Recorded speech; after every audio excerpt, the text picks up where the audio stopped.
Hi dears, എല്ലാവർക്കും നമസ്കാരം.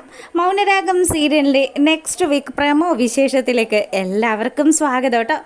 അങ്ങനെ നമ്മുടെ സരയു ആണെങ്കിൽ മനോഹറിനെ കുറിച്ച് ആലോചിച്ചുകൊണ്ടിരിക്കുക. മനുവേട്ടൻ എന്തൊക്കെയോ കാര്യങ്ങൾ തന്നെ നിന്ന് മറച്ചു പിടിക്കുന്നുണ്ടല്ലോ. മനുവേട്ടൻ്റെ സ്വഭാവത്തിൽ മൊത്തം എന്തൊക്കെയോ ചില പൊരുത്തക്കേടുകളും തോന്നുന്നുണ്ട്. അങ്ങനെയാണെങ്കിൽ ഇനി അച്ഛനും അമ്മയും ഒക്കെ പറയുന്നതിൽ എന്തെങ്കിലും വാസ്തവം ഉണ്ടാവുമോ?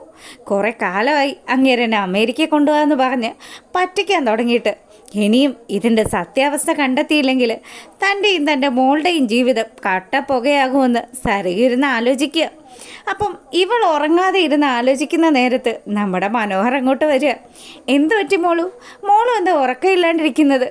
അതെ മനുവേട്ടാ, ഞാനേ നമ്മൾ അമേരിക്കയിലേക്ക് പോകുന്ന കാര്യങ്ങളൊക്കെ ആലോചിച്ചുകൊണ്ടിരിക്കുക. ഓ, നാശം പിടിക്കാനായിട്ട് ഒന്ന് പറഞ്ഞ് രണ്ടാമത്തേന് അവളുടെ ഒരു അമേരിക്ക. നീ ഒരു അമേരിക്കയിലേക്ക് പോകാൻ പോകുന്നില്ലടീന്ന് മനു മനസ്സിലാലോചിക്കുക. അപ്പം തന്നെ സരയു ചോദിച്ചു, എന്താ മനുവേട്ടനെ ആലോചിക്കുന്നത്? നമ്മൾ അമേരിക്കയിൽ പോകുന്ന കാര്യം അത് നമുക്ക് ആലോചിക്കാവുന്നതല്ലേ ഉള്ളൂ. എന്നിട്ട് മനുവേട്ടൻ അതൊന്നും പറഞ്ഞല്ലല്ലോ ഇവിടുന്ന് പോയത്. നിതയുടെയും വരുണിൻ്റെയും വിവാഹത്തിന് പോയിട്ട് മനുവേട്ടൻ പെട്ടെന്ന് തന്നെ തിരിച്ചു പോരുകയും ചെയ്തു. അതുമാത്രമല്ല, അവരെ കണ്ടപ്പോൾ മനുവേട്ടന് എന്തൊക്കെയോ ചില പരിങ്ങലും ഉണ്ടായിരുന്നു. എൻ്റെ മോളു, നീ ഇത് അതുവരെ വിട്ടില്ലേ? ഞാൻ നിന്നോട് എത്ര പ്രാവശ്യം പറഞ്ഞു അവർ അമേരിക്കയിൽ വരാറുണ്ടെന്നും അവർ നമ്മുടെ ബിസിനസ് കാര്യങ്ങളിലൊക്കെ ഇടപെടാറുണ്ടെന്നും. ഇപ്പം ആ കിരണിൻ്റെയും കല്യാണിയുടെയും ഒക്കെ അത്യാവശ്യം വേണ്ടപ്പെട്ട ഒരു ടീമായി മാറിയിരിക്കുക വരുണും നിതയും. അതുകൊണ്ട് ഞാൻ അവരോട് വലിയ താല്പര്യമൊന്നും കാണിക്കാതിരുന്നത്. അല്ലാതെ നീ എന്നെ സംശയിക്കുന്നത് പോലെയൊന്നും അല്ല കാര്യങ്ങൾ. എന്തായാലും മനുവേട്ടൻ അങ്ങനെയൊക്കെ പറയുന്നുണ്ടെങ്കിലും എനിക്കതൊക്കെ വിശ്വസിക്കാൻ ഇച്ചിരി ബുദ്ധിമുട്ടുണ്ടെന്ന് സരയു പറയുക. ഇത് കേട്ട പാടെ തന്നെ മനു പറഞ്ഞു, അതെ, ഇങ്ങനെയാണ് കാര്യങ്ങളൊക്കെ പോകുന്നതെങ്കിൽ നീ എന്നെ സംശയിക്കുകയാണെങ്കിൽ പിന്നീട് ഈ വീട്ടിലേക്ക് ഞാൻ വരണോ വേണ്ടയോ എന്ന് പോലും ഞാൻ അങ്ങ് ആലോചിക്കും. അപ്പോഴും സരയു ഒരു അക്ഷരം പോലും മിണ്ടാതെ അവിടെ അങ്ങനെ ഇരിക്കുക. മനു ആണെങ്കിലോ, നിനക്ക് ഉറക്കം വരുന്നില്ലെങ്കിൽ വേണ്ട, ഞാൻ ഉറങ്ങാൻ പോവാന്നും പറഞ്ഞ് അവൻ അവിടെ കിടക്കുക. സരയു ആണെങ്കിൽ പലതും ആലോചിച്ച് ഉറക്കമില്ലാണ്ട് അങ്ങനെ ഇരിക്കുമ്പോൾ അവൾക്ക് തോന്നി അച്ഛൻ്റെ അമ്മയുടെ അടുത്തൊന്ന് പോയി സംസാരിച്ചാലോ. അങ്ങനെ സരയു അവരുടെ റൂമിലേക്ക് വരുന്ന സമയത്ത് നമ്മുടെ രാഹുലും ഷാരിയും കൂടി മനോഹറിൻ്റെ കാര്യം സംസാരിച്ചുകൊണ്ടിരിക്കുക.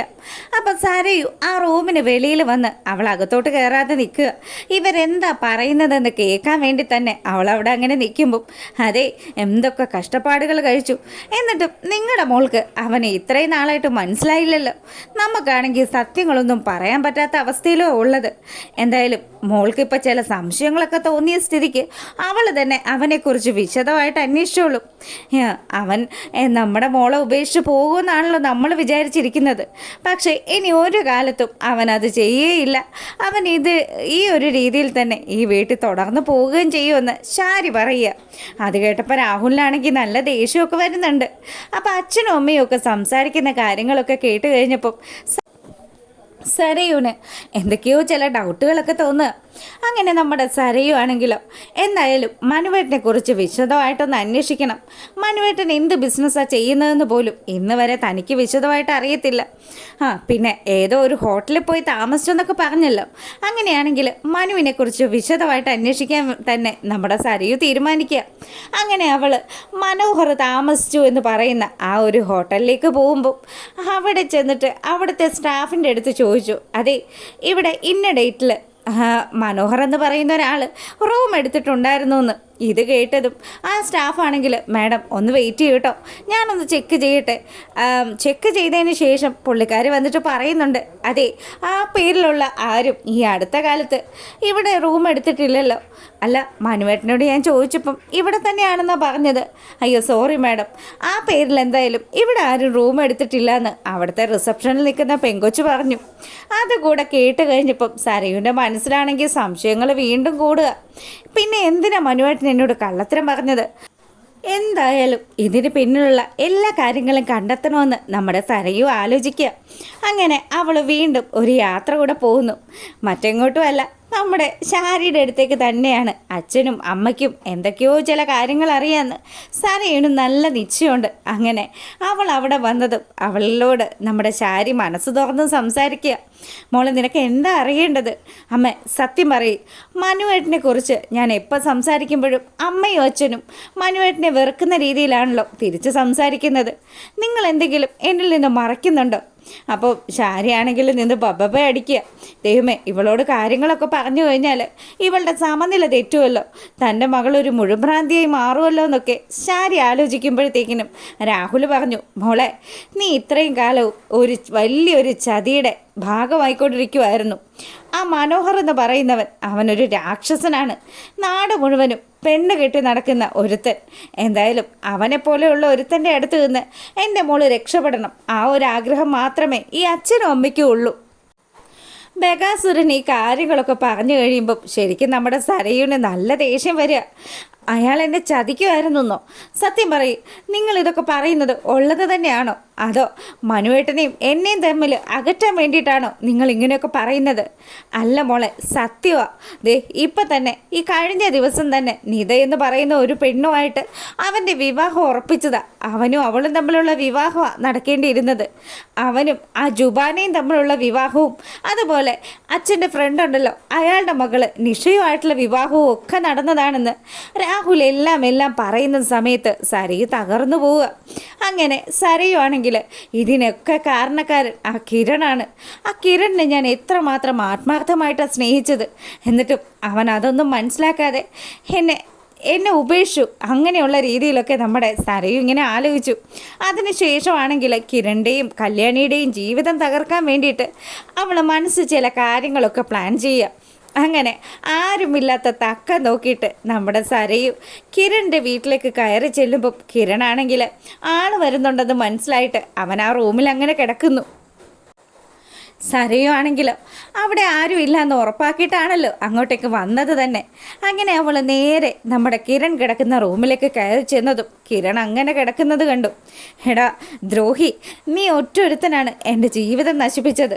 നീ കാരണമാണ് എനിക്ക് ആ മനോഹർ എന്ന് പറയുന്നവനെ വിവാഹം കഴിക്കേണ്ടി വന്നത്. ഇത്രയും കാലവും അവൻ നല്ലവനാണെന്ന് വിചാരിച്ചു, പക്ഷേ എനിക്ക് ചതിവ് പറ്റി. എനിക്കില്ലാത്ത ജീവിതമൊന്നും നിനക്ക് കിട്ടണ്ടടാ എന്ന് പറഞ്ഞ് നമ്മുടെ സരയു ആണെങ്കിൽ കിരണിൻ്റെ കഴുത്തിന് കുത്തിപ്പിടിക്കാൻ തുടങ്ങിയതും കിരണാണെങ്കിലോ പ്രതികരിച്ചു. ശരിക്കും അവിടെയാണ് നമ്മുടെ സരയു തകർന്നടിയുന്നത്. ഇത്രയും നാൾ കിടപ്പിലാണെന്ന് വിചാരിച്ച് ആ ഇരുന്ന കിരണാണ് ഇപ്പം എഴുന്നേറ്റ് നിൽക്കുന്നത്. അതും കിരൺ എഴുന്നേറ്റ് നമ്മുടെ സരയുനെ ഒരൊറ്റ തള്ളു തള്ളിയതും അങ്ങോട്ടേക്ക് കല്യാണിയും അതുപോലെ നമ്മുടെ ദീപയും പിന്നെ ആ ചേച്ചിയൊക്കെ ഓടി വന്നു. അവർ വന്നിട്ടാണെങ്കിലോ പെട്ടെന്ന് തന്നെ ഈ സരയുവിനെ പിടിച്ചു മാറ്റുക. സരയുവാണെങ്കിൽ ഇല്ല വിട്, എനിക്കിവനെ കൊന്നേ പറ്റുള്ളൂ എന്ന് പറഞ്ഞ് നമ്മുടെ കിരണിൻ്റെ നേരെ അലമുറയിട്ട് വരുന്ന സമയത്ത് കല്യാണി പറഞ്ഞു, ഇത്രയൊക്കെ കിട്ടിയിട്ടും നിനക്ക് മതിയായില്ലല്ലേ? അങ്ങനെ പറഞ്ഞ് നമ്മുടെ സരയുടെ കരണക്കുറ്റി നോക്കി ഒരൊറ്റ അടി വെച്ച് കൊടുക്കുക. സരയു ഇരിക്കക്കുത്തനെ അവിടെ അങ്ങനെ ഇരുന്ന് പോയി. അതിനുശേഷമാണെങ്കിലോ അവളിങ്ങനെ കല്യാണിയെ നോക്കിയതും കല്യാണി പറഞ്ഞു, എടി നീ നിൻ്റെ അച്ഛനൊക്കെ ചെയ്തു കൂട്ടിയതിൻ്റെ ശിക്ഷ അതാടി നീയൊക്കെ ഇപ്പം അനുഭവിച്ചുകൊണ്ടിരിക്കുന്നത്. ഇത്രയും കാലവും നീ എത്രമാത്രം അഹങ്കരിച്ചിരുന്നു. നിൻ്റെ ഭർത്താവ് വലിയ മഹാനാണെന്നാണല്ലോ നീ പറഞ്ഞുകൊണ്ടിരുന്നത്. എന്നിട്ടിപ്പോൾ നിനക്ക് മനസ്സിലായോ അവൻ ആരാണെന്ന്? നാട് മുഴുവനും കല്യാണം കഴിച്ച് നടക്കുന്ന ഒരു വൃത്തികെട്ടവനാണ് നിൻ്റെ ഭർത്താവ്. അതും പോരാഞ്ഞിട്ട് ഇപ്പം നീ എൻ്റെ കിരണേട്ടൻ്റെ ദേഹത്ത് കൈവച്ചില്ലേ? അതൊരിക്കലും എനിക്ക് പൊറുക്കാൻ പറ്റില്ലടി എന്ന് പറഞ്ഞ് കല്യാണി നമ്മുടെ സരയുൻ്റെ മുടിക്കുത്തിന് പിടിക്കുക. സരയു ആണെങ്കിൽ രക്ഷപ്പെടാൻ ശ്രമിക്കുന്നുണ്ടെങ്കിലും കല്യാണിയുടെ അത്യാവശ്യം നല്ല ബലമുള്ള പിടുത്തമായിരുന്നത് കൊണ്ട് തന്നെ അവൾക്കാണെങ്കിൽ രക്ഷപ്പെടാൻ പറ്റുന്നില്ല. അപ്പം കിരൺ പറയുന്നുണ്ട്, ഇതൊക്കെ നിൻ്റെ അച്ഛനും നിൻ്റെ അമ്മയും നീയും ഒക്കെ കൂടി എന്നോടും എൻ്റെ അമ്മയോടും ഒക്കെ ചെയ്തു കൂട്ടിയതിൻ്റെ ആ ഒരു ശിക്ഷയടി നിനക്കൊക്കെ ലഭിച്ചുകൊണ്ടിരിക്കുന്നത്. എന്തായാലും ഇനി നീ ഒരുപാട് അനുഭവിക്കാനുണ്ട്. ഭർത്താവില്ലാതെ ആ കുഞ്ഞുമായിട്ട് നീ എങ്ങനെ ജീവിക്കാനാ? ഉള്ളത് മുഴുവനും അവൻ അടിച്ചുകൊണ്ട് പോയി കാണുമല്ലോ.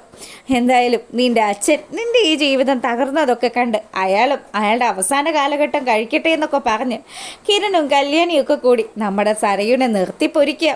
അപ്പോഴും ഉള്ളിൽ കണലെരിയാതെ സരയു പകയോടുകൂടി കിരൺ മുന്നേയും കല്യാണിയും ഒക്കെ നോക്കി കണ്ണ് ഉരുട്ടുന്നതൊക്കെ കാണിച്ചുകൊണ്ടാണ് ഇനി വരുന്ന ആഴ്ചയിലെ വിശേഷങ്ങളൊക്കെ ഉള്ളത്. എന്തായാലും കാർത്തികയ്ക്ക് വലിയ ദുരന്തം സംഭവിക്കുമ്പം അതുപോലെ തന്നെ നമ്മുടെ സരയു അതിലും വലിയൊരു ദുരന്തത്തിലേക്കാണ് വഴുതി വീഴുന്നത്. അപ്പോൾ ഇതിൻ്റെ ബാക്കി വിശേഷങ്ങളൊക്കെ ആയിട്ട് നാളെ രാവിലെ വരാം കേട്ടോ. അപ്പോൾ നിങ്ങൾക്ക് വീഡിയോസൊക്കെ ഇഷ്ടമാകുകയാണെങ്കിൽ ലൈക്ക് ചെയ്തിട്ട് കാണുക, സബ്സ്ക്രൈബ് ചെയ്യുന്ന കാണാത്തവരൊക്കെ ഒന്ന് സബ്സ്ക്രൈബ് ചെയ്തുകൊണ്ട് സപ്പോർട്ട് ചെയ്യുക. അപ്പം എല്ലാവർക്കും നല്ലൊരു രാത്രി ആശംസിച്ചുകൊണ്ട് ഇന്നത്തെ വീഡിയോ വൈൻഡപ്പ് ചെയ്യാണ്. അപ്പോൾ ഓക്കെ, ഗുഡ് നൈറ്റ്.